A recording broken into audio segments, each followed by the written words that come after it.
Bishop Barron, thank you so much for taking the time for me to be able to talk to you about certain things that are happening right now.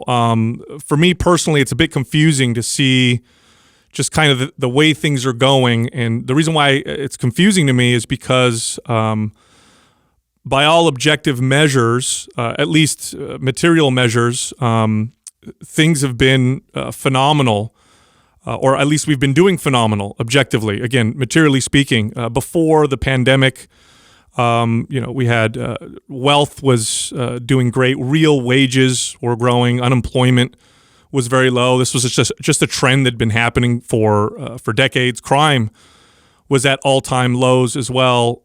Yet polls were showing that Americans were more divided than ever.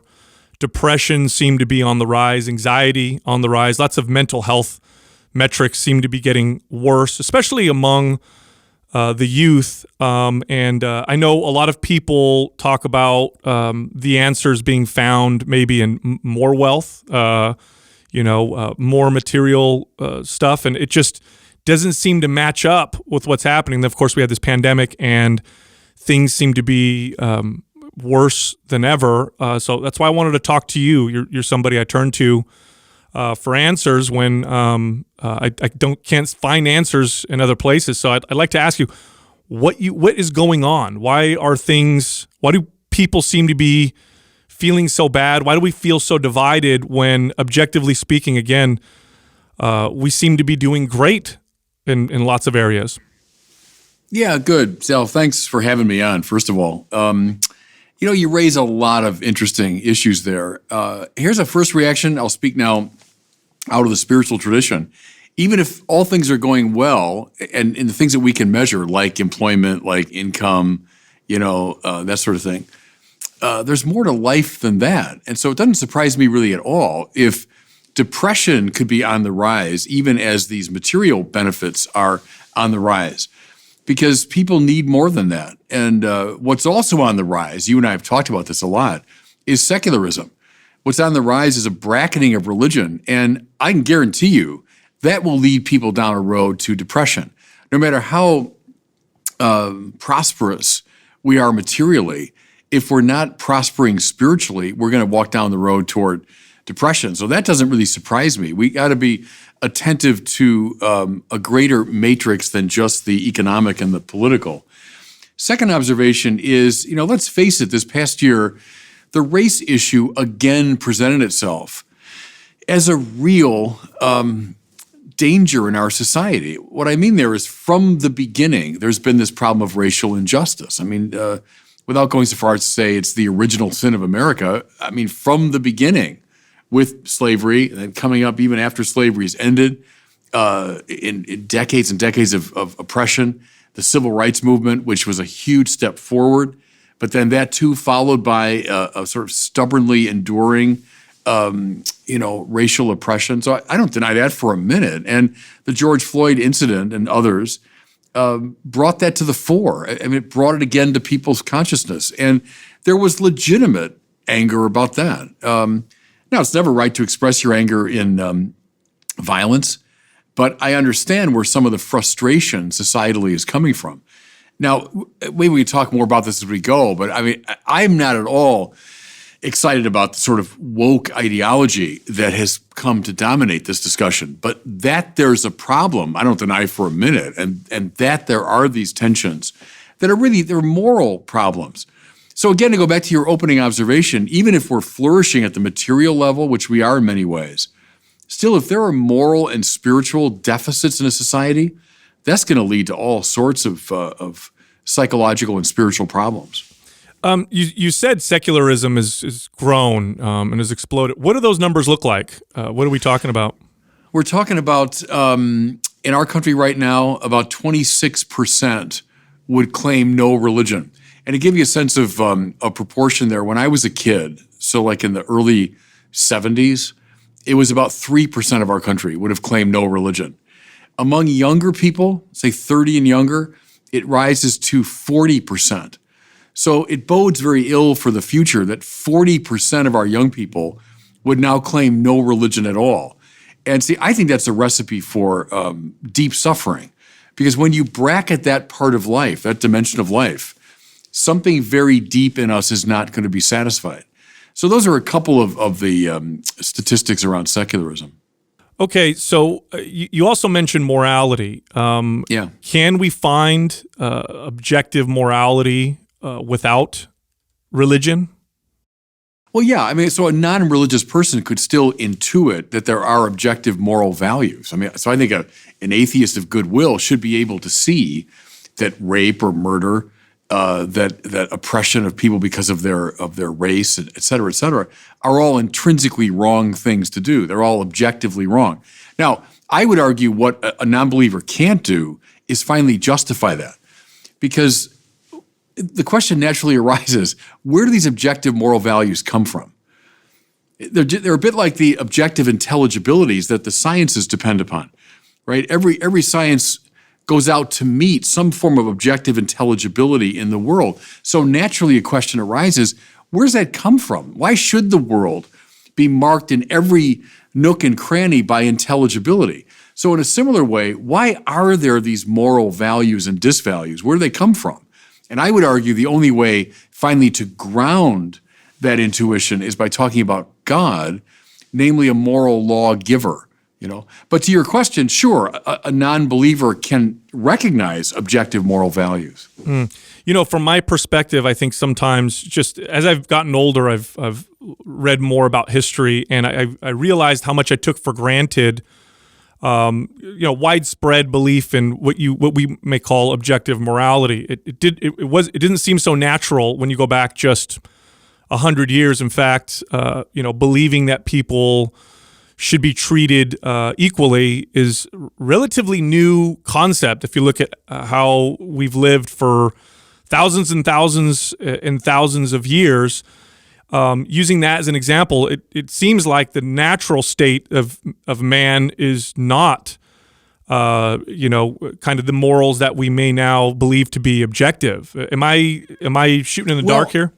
I'd make a distinction between objective moral values and our subjective capacity to appropriate them and recognize them. I think there can be real evolution and real development in our capacity to see them.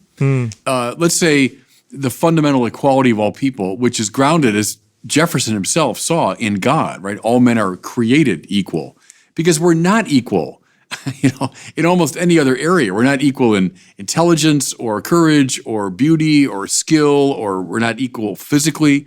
We're not equal at all. But I'd say what Jefferson correctly intuited is we're all created equal. We're all equally children of God. So that's an objective truth. That has always been true, but it took, let's say in our case, the Western mind, a while to fully appropriate that.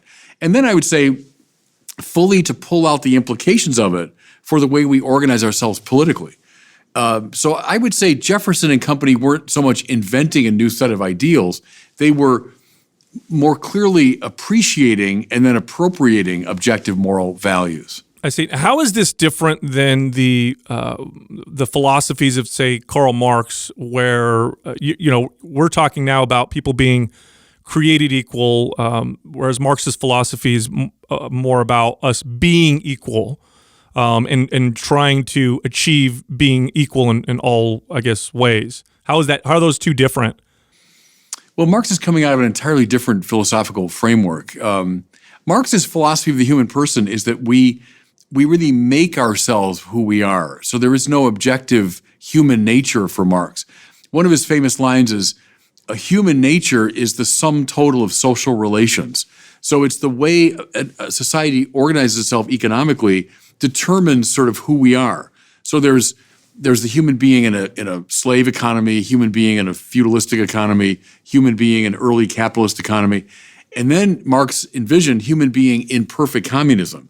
And they would all be different instantiations of human nature because there's nothing objective about it.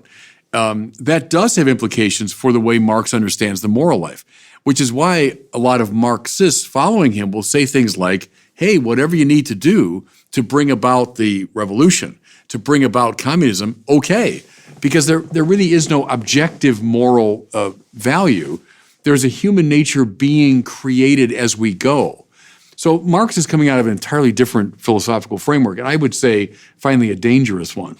You mentioned this kind of woke movement, and some of the characteristics of it, from my perspective, seem to view things or people as either being oppressed or oppressors. So you're in one category or the other category. Right. Does this kind of current woke movement, which is quite different from my perspective, again, from classical liberalism, or what liberals might have been in the 1960s, does this have its roots in Marxism?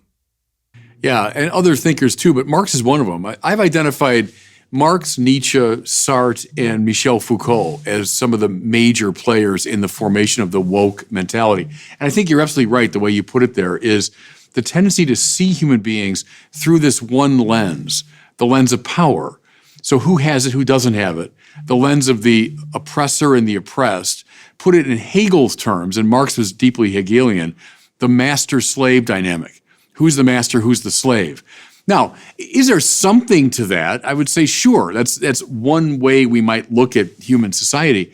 But there tends to be a reduction in the woke movement to that, And also the questioning of an objective human nature that draws us together. What I much prefer, as you say correctly, in classical liberalism is that the appeal to our common humanity, an appeal to common moral values and a common human nature that brings us together. And on that basis, we can move toward greater and greater justice. Now, that's the language of Martin Luther King. And I'm a great advocate of King's. What we're dealing with today is something very different. It's a different philosophical framework, and I think a much worse one. Yeah, you bring up Martin Luther King. I'm glad you did, because as I'm looking at everything that's kind of happening, there seems to be some similarities to the turmoil of the 1960s and 70s. We had civil rights leaders assassinated. We had a president who was assassinated, his brother. A war that was very unpopular. People forced into a draft. Protests that were absolutely insane. Double-digit inflation in the 1970s. Oil embargo. I mean, it was the peak of domestic terrorism, I believe. Example being like the Weather Underground, who actually bombed a federal building, if I'm not mistaken. So similar in the turmoil, but it seems very different. What are the differences between what's happening now, and in the 1960s and 70s? Yeah, as you rehearsed all that, Sal, I was thinking, I lived through all that. I was a kid. When King was killed in 1968, I was 8 years old. But I remember vividly his assassination, Robert Kennedy's in also 68. I remember all the things you've been describing throughout the 1970s. Yeah, in terms of the turmoil and kind of social upheaval, but I'd say here's the major difference. The civil rights movement of the 50s and 60s was led almost exclusively by deeply religious people, King being the most famous. I mean, he's a Christian minister, but the top leadership in that movement was largely religious people, and they brought together, I think, very cleverly and very effectively, the ideals of the Bible. So think here of King invoking Isaiah and Jeremiah and Amos and Hosea. He invokes the great prophetic tradition of Israel, right, that speaks out on behalf of the poor and behalf of the oppressed. They link that together with the great American tradition, which is grounded in what you called correctly classical liberalism. So when King stands on the steps of the Lincoln Memorial in 1963, and he invokes the Hebrew prophets, and he also invokes Jefferson and the Declaration and Abraham Lincoln to bring the American vision. I like that. I thought that was tremendous how he brought those two traditions together. I don't see either one of those in the woke movement today, and that's what bugs me about it. Now, before I say any more about that, I'll say something very positive about it. The deep concern for people who are oppressed, the deep concern to right wrongs, to address injustice, I'm all for it. That's right out of the Bible. The Bible gave to Western culture, especially, but to the whole world, but it gave to Western culture this deep sense of identification with the poor and the oppressed, and reaching its culmination in this crucified criminal dying on an instrument of torture outside of Jerusalem. So the fact that the crucified Jesus is at the heart of our Western civilization, That's where our concern for the victim comes from. So to that, I say, hooray. I say, terrific. The problem is the woke people, notice, first of all, the lack of religious leadership. The movement today is not led by religious people because there's often a hostility between the woke philosophy and religion. That, to me, is a tragedy. I'd be so much happier if we could find that space again that Martin Luther King found, where classical liberalism meets the Bible in a societal transformation. So that's why I prefer that 50s, 60s style to what we have now. Yeah, it seems like the movement today is not just not working with religious leaders, but rather might even be opposed. Right. I know during this period of time we've seen churches get vandalized. I know here in California there were some statues that were torn down. Junipero Serra, in fact. Why is this happening? Why is the church and why are religious institutions being attacked at the moment? I'll give you one reason. I mentioned those four figures, Marx, Nietzsche, Sartre, Foucault. They have many things in common, but one thing they really have in common is they all hated religion. They were all anti-religious. Religion tends to be seen in the woke perspective as part of the power establishment, as part of the oppressor class. And religion is a holdover from a more superstitious time, religion in league with powerful and oppressive forces. King did not see it that way. I mean, King comes up out of the wonderful kind of a church tradition of the American South. But the woke folks are influenced by deeply anti-religious people. And so it manifests itself in some of this hostility toward religion. I was involved in some of that stuff this past summer because in my pastoral region, so I'm in Santa Barbara County and Ventura County in California, there were groups going after the Junipero Serra statues in Ventura, which was on state-owned property. But they also were going after a statue on our own property at the Santa Ynez Mission. So in both places, I stood with the people that were trying to defend these statues because I thought that protest was such an irrational, deeply unfair characterization of Junipero Serra, who was in fact a great friend of and advocate for the First Peoples here. So anyway, it's part, though, as you say correctly, of this anti-religious quality, and that's what I hate. I wish we could find the space that King found in the 60s. I'd be happy from the religious standpoint to have a conversation with people today who are concerned about social justice, quite rightly, but are doing it in a way that I think is less than productive. Yeah, you mentioned some of the philosophers that may be behind the current, I guess, woke movement, and some of their what they may have in common. One, kind of moving laterally, when I look historically at tyrants, people who've ruled with an iron fist, dictatorships, more often than not, they tend to be opposed to religion, or at least religious freedom. Why? Because we're the dissenting voice. If you're claiming totalizing control over the society, and that's what, whether it's Hitler, it's Stalin, it's Mao, it's Pol Pot, it's Castro, all those folks were trying to exercise a totalizing control over the society.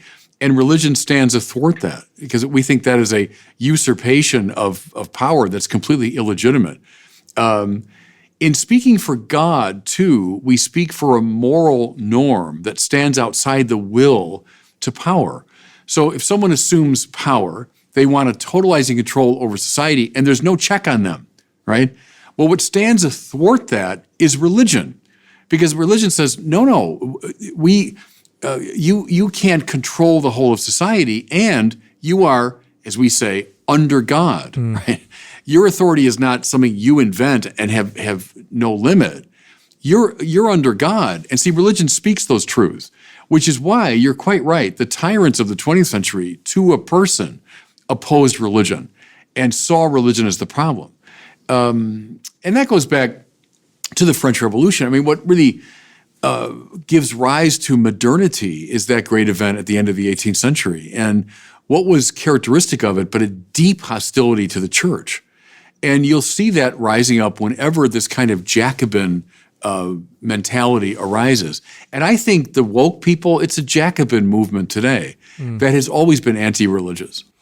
Yeah, what's interesting is when you look at old photos of communist buildings or Nazi offices, or even today North Korea or China, you see pictures of the world leaders in people's homes. You see them, statues of them, almost as if they need to be worshipped. And you can't worship anyone above them. I think that's kind of pointing to what you're saying. Yeah. When people say, when they do those polls and they say, are you religious? And they say, no. Do you worship anything? And they say no. Are they not aware that they're still worshiping something? Are we? Yeah. Is our very nature in that we worship something? Yes, and you've actually articulated there a very deep truth. I would say from a biblical perspective, we were made for praise.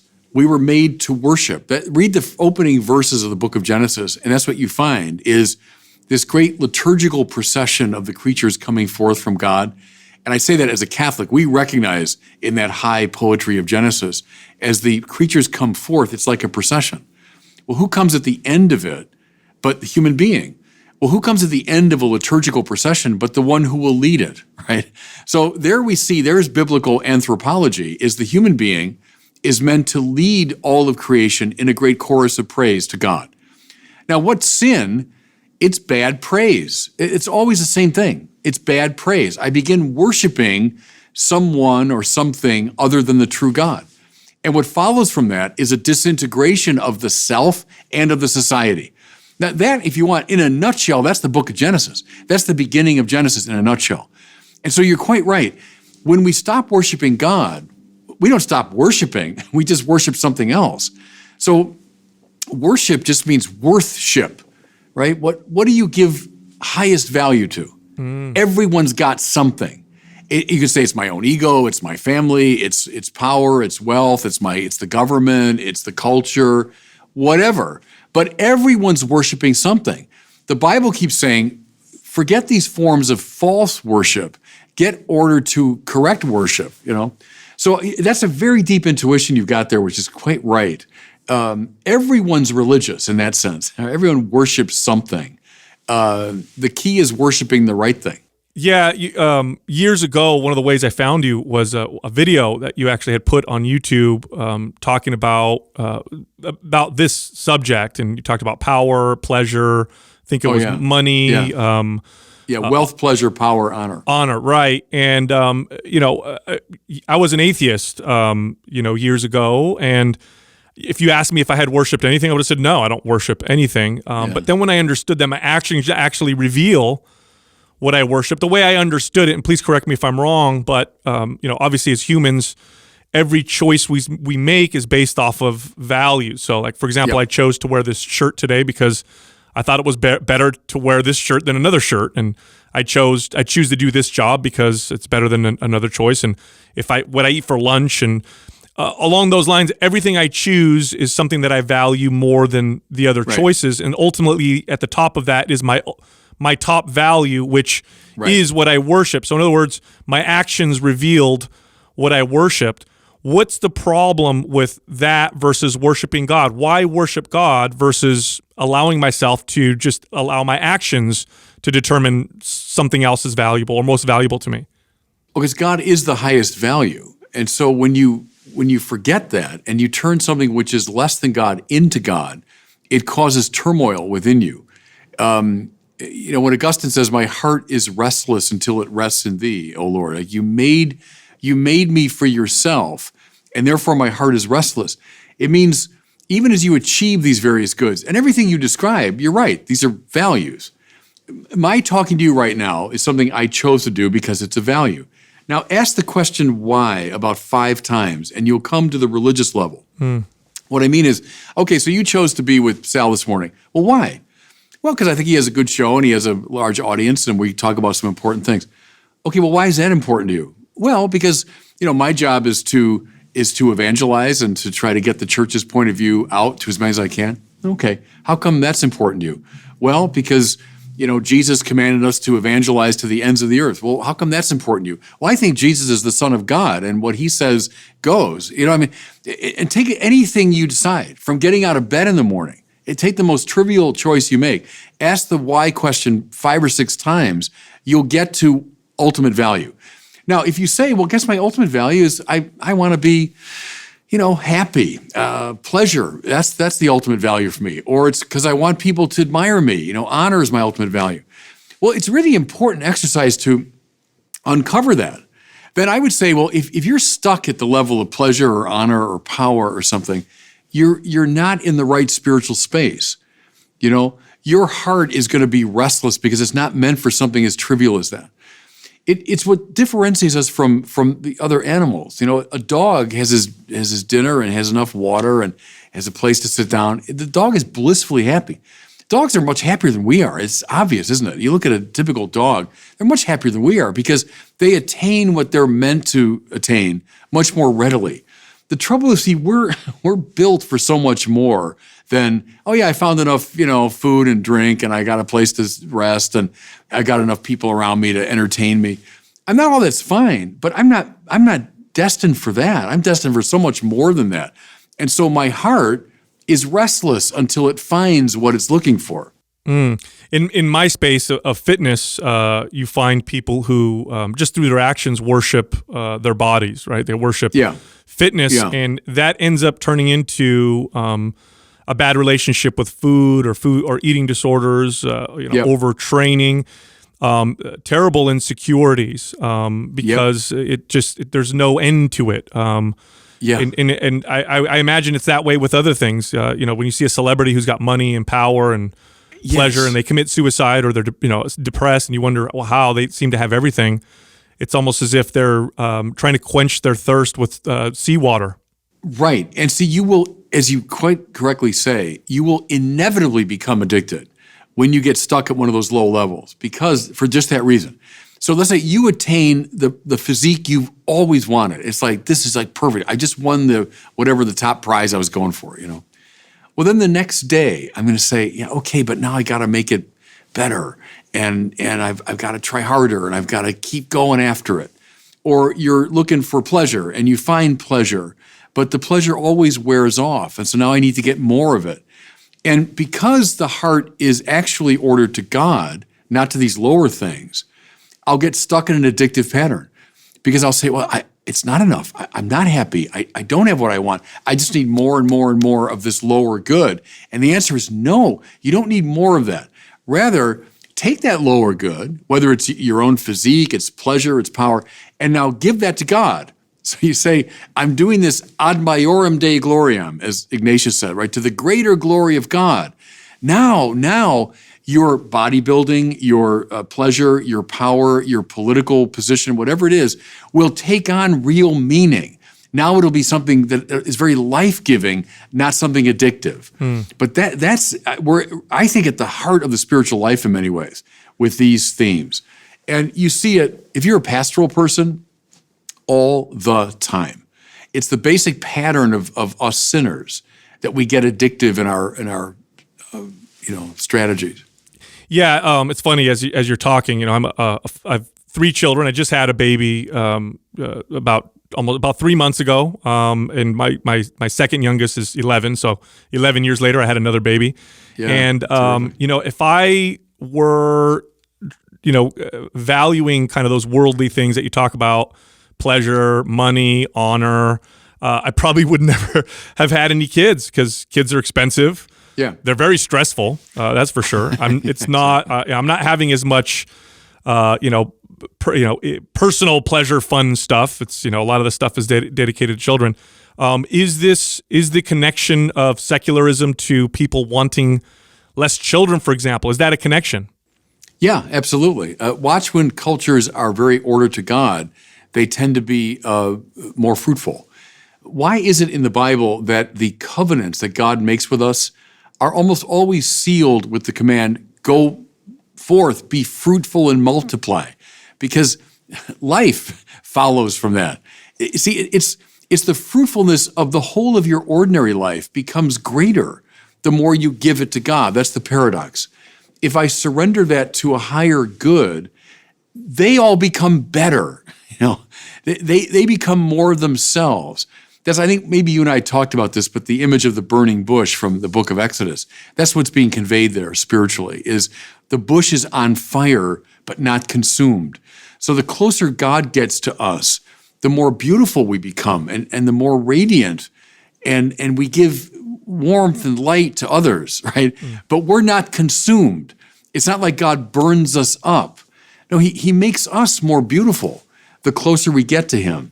So your bodybuilding or fitness or whatever it is you do will become better, higher, a vehicle of grace the more you give it to God. So from your perspective, a lot of what's happening was predictable because of the decline of religion or spirituality or value or worship in God? I wouldn't underplay that for a minute. I think it is true that the more secularized a society becomes, the more dysfunctional. I agree with that. But I also wouldn't want to lose the fact that a very real concern about racial justice emerged this past summer. I don't deny that for a minute, and that people were legitimately expressing a deep concern about it. Now, the violence that came from it and all that, obviously is not a good thing. But I wouldn't want to overlook that as though it's all just a question of, secularism. It was people with a real passion for justice. And as I said, that's Amos and Isaiah and Hosea and Jeremiah and Ezekiel and Jesus, and the whole teaching tradition of the church advocates concern for the poor and the oppressed. So I'm not against that at all. I think that was a healthy expression. Okay. One of my pastimes is I love learning about economics and politics. And when I look back through history, I noticed that the most powerful ways to manipulate people is through real kind of feel good or justified feelings. So you mentioned, the root of wanting people to not be oppressed, of people noticing injustice and wanting it to be changed and different. We're talking now the spiritual realm. Is that a feeling that is often manipulated by, not by God, but by Satan, by evil forces? And what does that look like when, evil forces are at battle with good within us? Yeah, and that's good. It's a good question, a searching question, because I think you're right. The Romans had that saying, corruptio optimi pessima. The corruption of the best is the worst. And so what's really beautiful and good, passion for justice, a concern for the oppressed, reaching out to those on the margins who have been overlooked. That's beautiful. That's a great thing. But when it goes bad, it can go very bad. And it can turn into violence. It can turn into this deep rupture between classes and races, et cetera. It turns into violence. And it turns into scapegoating. And here I rely on the work of that great philosopher René Girard, who said that when tensions arise in any society, could be your family to a nation state, by a very deep instinct, we reach out for scapegoats. So we reach out for someone to blame. And then we can all come together in a kind of ersatz piece, that we all come together and say, yeah, that person's to blame, or that group is to blame. And we find a kind of equilibrium in that, a sort of satisfaction. But it's deeply dysfunctional because it leads only to greater division and violence. So the scapegoating instinct is so deep in us, and I think that was on full display throughout this past year, the casting about for scapegoats, the searching for the victim, and so on. So that's a dysfunctional feature of this. We also saw a lot of kind of this mob mentality. I know from a psychological standpoint, if you look at the studies, humans behave very differently when they're caught up in the frenzy of the mob. We tend to do things that we would never do if we were alone, Right. act in ways that are not characteristic of how we would act on our own. Do you think social media has kind of spread mob mentality or made it a bit cancerous? Because now you're meeting with other groups and you're sharing these things, and we're getting scared together, and it's, normally we'd had to get together, but now we can use the internet. Yeah, my answer is emphatically yes to that. And I say it, Sal, as someone who uses social media. So my ministry depends a lot on social media. So I don't want to demonize it. I mean, I think a lot of good can be accomplished through it.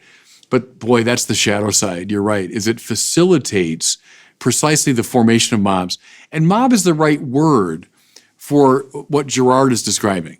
So together we find a common victim, the scapegoat, and we form ourselves precisely as a mob. So not rational, not loving, but rather this irrational and violent conglomeration of people. But we all sense the thrill of it, don't we? That can be, you're in a school cafeteria and a bunch of your buddies are bad-mouthing somebody, right? And you hear that and you say, oh, I want to get into that conversation. Let me be part of that. And then you feel this kind of commonality, but it's not a healthy commonality. It's a mob mentality. Well, take the high school cafeteria and now just extrapolate from that to a nation state, to a society. And you're right, facilitated by social media that allows these mobs to form very quickly. And don't we even refer to it as a Twitter mob? And I think one of the ugliest developments in the last, 10 years would be that a mob can form like that. Watch how people are scapegoated like just overnight. And let's face it, lives can be destroyed. Now, there's the whole cancel culture side of this thing. But cancel culture is part of the scapegoating mechanism, right? It's that guy, it's that article, it's that lady wrote that, she said, and now the mob forms. We get excited within that mob, but then irrationally and with deep hatred, we destroy people. So that dynamic is god-awful, and it's been facilitated, you're right, I think, by social media. It's very powerful. I even can sometimes catch myself getting caught up in a frenzy just through social media or from around everybody, people that think in similar ways to the way I may think, and then I find myself thinking in more extreme ways. What's the antidote to that kind of mob, that psychological effect? Because you use social media, I use social media. I think it's a part of life. I think there's great things with it. I wouldn't be able to do what I do without it. You've been able to evangelize in ways people haven't been able to do in the past. How do we check that? What's the antidote to the negative side of mob mentality? Well, first, to be aware of it and aware of its dynamics. And I love the fact that you admitted, and I admit it too, that we all get caught up in it. We're all sinners here. And we're all in danger of falling into the Girardian trap of getting excited by this mob, this group that's formed. And I can be part of that. And they're the one to blame. So it's very enticing. First thing, be aware of it. Secondly, don't cooperate with it. A story that Girard especially loved from the New Testament was the woman caught in adultery in the Gospel of John. Remember that story? When, the Pharisees bring this woman to Jesus. We've caught her in the very act of adultery. So they found their scapegoat. And around them, this angry mob is forming, right? They're taking stones in their hand because with the Mosaic law, we can stone this lady to death. What does Jesus do? And they come to him, hey, tell us, what do you think about this? They want him to sanction it. And instead, he just bends down and he writes on the ground. And famously, we don't know what he wrote. It's the only time he's ever described as writing something in the New Testament, but we don't know what it is. But I think what's important there is he doesn't cooperate with it. He's doodles on the ground. I'm not going to cooperate with it. And then he has the devastating one-liner, right? Let the one among you without sin be the first to cast a stone at her. So that's a beautiful way to disempower the Girardian mob. Don't recognize it for what it is. Don't cooperate with it. And then turn its energy against itself. Let the one among you who's without sin be the first to cast a stone at her. So I think especially for Christians, it's very important for us to be aware of this dynamic. How sad, I'll speak bluntly here, that way too often in the Catholic media space, you got people stirring up these Girardian mobs. You got people stirring up just this kind of scapegoating violence. And that's especially tragic when Christians do it, because we're the ones who should most be able to see through it. Listening to what you're saying, I agree 100%, but I also acknowledge that can be scary, to be the one person to stand up to the mob or not go along with the mob. You get afraid. Is my business going to be destroyed? Am I going to be hurt? What do you do in that situation? What do you do in that situation where you're afraid to not go along? Yeah, I get it. And people are very aggressive, and they're trying to destroy careers and destroy lives, And so people start getting naturally defensive. So I get that. I wouldn't want to, be pontificating here to people that are really in danger of losing their livelihood. But I think to do all we can to unmask and not cooperate with these tendencies. To have the courage to tell the truth publicly when you know it's probably going to excite a Girardian mob. No, I get it. And again, I don't want to sound facile, to those whose lives and work are really threatened by this. But the best we can do is unmask it and try to disempower it.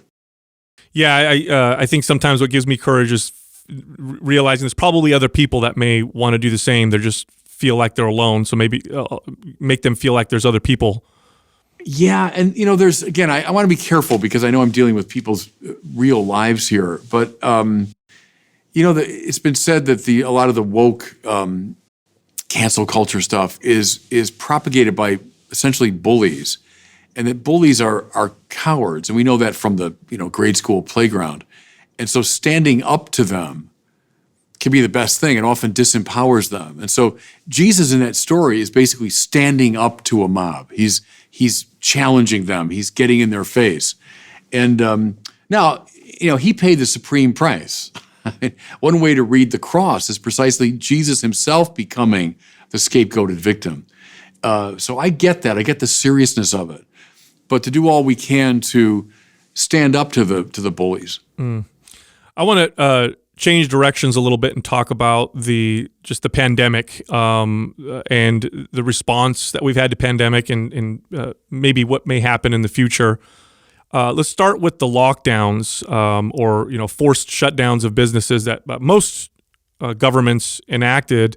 There's been a lot. I mean, on both sides, there are people saying it's necessary to save lives, and there's people on the other side that say my life and my business is destroyed, and this is a voluntary exchange. Are lockdowns moral? Is there a moral backing to them? Well, I'd say yes in general. If you want to speak abstractly about it, sure. And certainly in the beginning of this whole crisis, back in March and April and May, I think most of us saw, given the nature of this pandemic, there's something we should do to protect, people's lives. And even now, I'm here in Southern California where there's been a terrible spiking of this thing. So I understand that. And in certainly the opening months, the church was very cooperative with the government and saying, we should keep our people safe.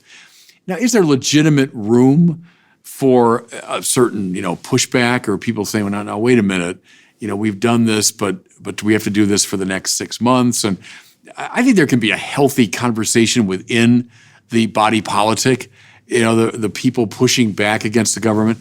A good example is the church. We, over these months, have been in kind of steady conversation with the government out here in California, pressing our case to allow greater openness in the churches. Sometimes, I think, saying, okay, we understand, we acquiesce. Other times pushing back, getting some of what we want. Other times, no. Okay, I think that's all right within a democratic polity that we have that kind of give and take. So in answer to your question, I'd say, lockdowns can be construed as something moral, but they're not absolute. And I think people can raise legitimate objections. There's also fears that there may be policies to force vaccinations to just to be able to function in society. Is there a moral backing to forcing people to vaccinate? Well, I suppose we have to look at what's on the ground. My instinct is against that. I think when the government starts imposing things on people, it tends to be a bad idea and tends to awaken resistance. I think where we are now, that most people are very open to receiving the vaccination when it becomes available. I think for the moment we're probably okay with that. My instinct is against governmental impositions, but I suppose like in an extreme emergency, the government could legitimately do something like that. But we're getting a little bit too out of my field there. I wouldn't want to be pontificating much further about that. Sure, no problem. Okay, so are you able to? What do you think is going to happen? I mean, we're kind of talking about maybe the root cause of this division among people being just lack of spiritual health. Where is this going? Where do you think this is going? What's it going to take to reverse it? Well, I do think ultimately it's a revival of religion, a revival of the spiritual is what it will take to reverse violence in our society. We can't solve this problem within a purely secular framework. If let's say the pandemic is over, we return simply to, achieving as much material success as we can. I mean, that's fine, but it's not going to solve the societal issues. I mean, where does racial hatred finally come from? I say a lack of a spiritual vision. That we don't recognize objective moral values. We don't recognize our common humanity, which is grounded in our common status as creatures of God. I think recovering all of that is key to a moral revolution. And if we just go back to business as usual, we just go back to seeking the goods of the world, we're not going to solve these fundamental problems. And let me say this too, Sal. I think it's very important. I speak as a Catholic bishop.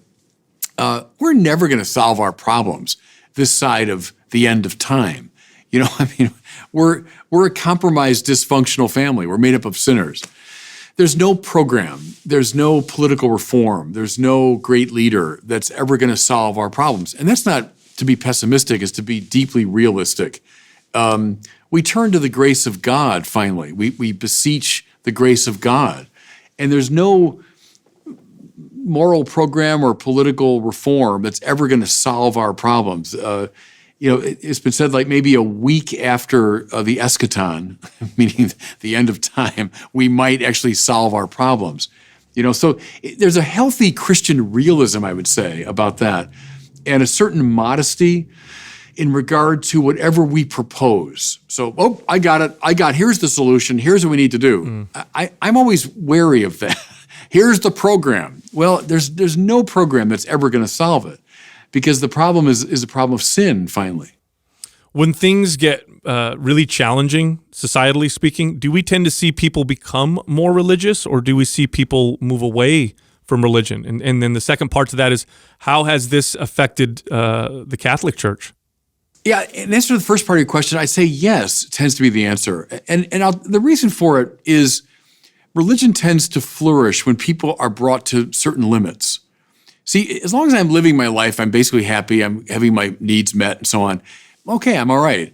But when I come up against limits, so I become sick, I fail, someone in my family dies, my business collapses, at those moments when I'm more vulnerable and I feel the limits of my own finitude, I tend to look to what stands beyond the finite. I tend to look toward God, So it's not like, there's religion as a crutch. No, I think it's a natural instinct that when we come up against the limits of our ordinary experience, we tend to look toward God. What's going to happen in the current situation? It's too early to tell. We don't know. My biggest fear, tell you the truth, right now, is that people aren't going to come back to church, because we have now for almost a year, and legitimately, we've suspended the obligation to come to Mass on Sunday, which is, a very serious moral obligation. But we've suspended that because we've said, look, to keep yourselves safe. So people have gotten into the habit now, most people, of not going to Mass on Sunday. That concerns me a lot. And whether we can recover, I think we gotta really work overtime to make sure that people don't stay away. Yeah, I'll have to say, Bishop, I think people will come back, because I know for myself, part of the value that I get going to church is being with other people, and I haven't been able to replicate that Yeah. with Zoom. Even this interview with you now through Zoom, it's just not the same. You don't get that same connection. So I hope you're right. I sincerely hope you're right, that people feel just that way. Because, as Catholics, I'll tell you one thing. This was a few weeks ago. It was the governor of Virginia, I think. And he was talking about the shutdowns, and he said, hey, look, you don't need to come to church. You can worship God anywhere and in your heart. Well, I did a little video on it because I said, no, say what you want about that, but that's a very Protestant way to understand that worship is just an interior, personal, individual thing. Catholics feel very strongly about what you just said, that we come together. We come together as the mystical body of Christ. And the fact that we worship together corporately matters immensely. And it's not like okay to say, oh, you're fine, and you go your way, and you go to the woods and worship, and you go to the beach. And no, Catholics don't believe that. We believe it's very important to come together in a sacred place, where Christ is really present in the Eucharist, and that we worship together. So I hope you're right. I sincerely do, that people sense that and they want to come back. So last question, let's say somebody's watching right now. They're not religious. Maybe they're agnostic or maybe even atheist, and but what you're saying is resonating. They're noticing that they feel, they just don't feel whole, or like the way I felt, like I was always needing something was always missing. What's the first step? They're not ready to worship God. They're not ready to take that step. What would be the first step for them to take to see if this actually improves their quality of life or brings them any value? Perform the simplest act of love. Love means willing the good of the other, right? So it doesn't mean a feeling. You can't just generate feelings about things. But you can do an act of the will. I will the good of another. I do something on behalf of somebody else. It could be helping a kid with their homework. It could be making cookies for someone. It could be a friendly smile, right, to someone who looks lonely. Perform the simplest act of love. And you actually have opened a very important door thereby, because at the heart of Christian faith is the claim that God is love, right? He doesn't just have love. He is love. That's what God's nature is. So when we love authentically, even in the simplest way, you are in fact in the presence of God. You are in fact filled up with the Holy Spirit, at least to a degree, right? So this was a famous thing in the 19th century. Jared Manley Hopkins, the great Catholic poet, right, was asked by an agnostic friend, I mean, what should I do? I want to believe in God, but I just can't muster it, And Hopkins said to him, give alms. And that's what I'm saying. In other words, perform a simple act of love. Give some of what you have to the poor. Find a homeless person and just go up to that person and give them something, or smile, greet them, say something warm and friendly to them. That's a first step, but a very important step, because Mother Teresa of Calcutta, or the Little Flower, the highest saints will say, the culmination of the spiritual life is is to perform the simplest act of love. If I go to Mass every day and I read spiritual books and I'm studying Thomas Aquinas, but I have not love, as St. Paul said, I'm nothing, right? I'm nothing. So do that. Right now, today, perform an act of love, and you've opened the most important door into the spiritual life. That's a great way to end this interview, Bishop. Thank you very much for coming on. I appreciate it. Hey, Sal, always my pleasure. Great talking to you. Thank you.